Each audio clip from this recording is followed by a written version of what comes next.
Good afternoon guys, welcome back tayo sa kusina ni Meryl. This time, ang ating menu ngayon na iluluto natin o i-prepare natin ay pork adobo. Another Filipino authentic Filipino dish at isa rin sa pinakapaboritong pagkain ng Pinoy. Mapa-Luzon, mapa-Bisaya at mapa-Mindanao. Talagang ito ay laging pinagkakaguluhan kapag ito ang handa sa kainan, maging sa inuman at maging sa tanghalian, hapunan. So guys, yan ang gagawin natin. So ang ginawa natin ngayon ay guys, ay bumili tayo ng pork picnic. Yun ang tawag nila sa klase ng pork na ginagawang adobo dito. So pagkapunta natin sa Seafood City, they just cut it ng pagkalaki-laki na naman. Hindi natin malaman kung medyo masama ang pakaramdam ng naggagayat nito dahil ang laki-laki ng pagkako niya. Wala naman tayong axe dito, malaking itak na gagamitin natin para mapalit natin yan. But I think that is good na yung kanente natin kung mapapalit natin ng konti. But before that, ang unang gagawin natin ay ikuha natin ito, i-marinate natin. I-marinate natin para lumambot yung kanyang karne o yung kanyang meat.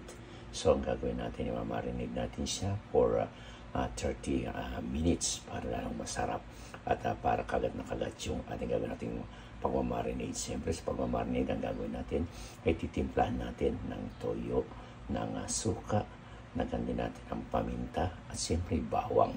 Yan ang ating mga gagamitin na sangkap para ma-marinate natin. At kung gusto nyo, pwede rin optional, pwede nyo rin lagyan ng soda, just like a 7-Up. So it's up to you kasi yan ginagamit ang iba para lumambot bigla kanilang pinamamarinate. So guys, bear with me. Ang gagawin natin ay i-prepare na natin itong ating picnic pork na gagawin natin pork adobo. Siyempre tingnan natin muna bago natin i-marinate guys. Tingnan natin kung cut natin ito into half. So guys, I'll just be back with you in a while. Okay, don't go away. Thank you.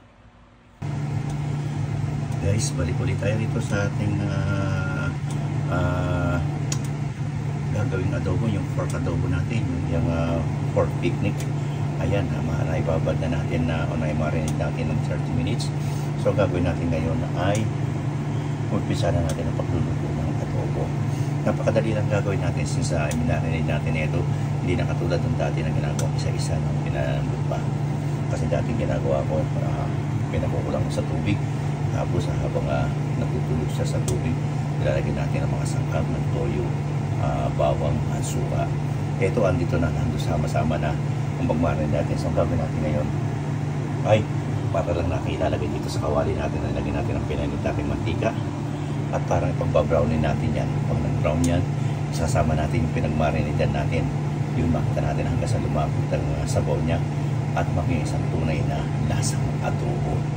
So guys, ayan, sige, ilagay na natin, medyo mainit na yung ating mantika. Ang gagawin natin guys ay medyo slow cooking lang natin. Dahil kung hindi magtitilansikan ito, kailangan makuha kung yung pinakatakip niya. Hindi, ang mangyayari sa atin, ako, ito, patay tayo sa tilansik ng mantika.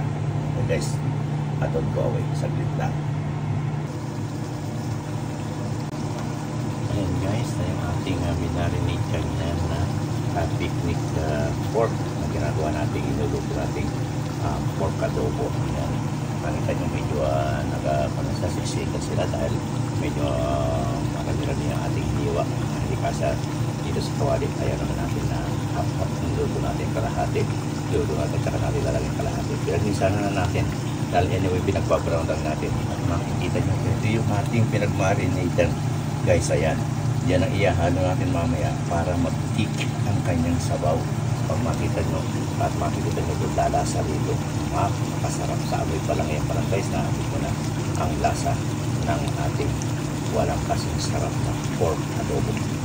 Isa sa pinakapaborito talaga ng mga Pinoy. Mapa sa handaan, mapa sa tanghalian, at maging kumisan magiging sa katuwaan na inuman ng mga magkakabarkada. Yung adobo talaga gawin sa ating mga Pilipino. Sabi nga natin, may kasabihan sila, if you don't want to grow old, just eat adobo. Okay guys, kaya alis at sandali lang ito. In a few minutes, medyo abalikan nila ng konti. Pag nakita natin medyo nag-brown na siya, ilalagay na natin yung pinagsabawan na ang kanyang marinigan. At saka natin medyo haluin ng konti para lalong lumasa sa kanyang meat. Okay guys, don't go away. And we'll show you again yung pinag-lutuan, kung paano siya maging adobo. Okay? Guys, ayan, nakita nyo naman, nag-golden brown na yung meat na pork pig na ginagawa natin adobo. So, ang gagawin natin ngayon guys, ay ilalagay na natin yung pinaka-sauce na pinag-marinadan natin. Gagawin natin ngayon, ilalagay natin, pagbuboilin natin din ng konti ng mga 2 to 3 minutes. Then after that, isi-shimmer natin hanggang magtikyan o lumapot yung pinaka-sabaw na o pinag-marinadan natin.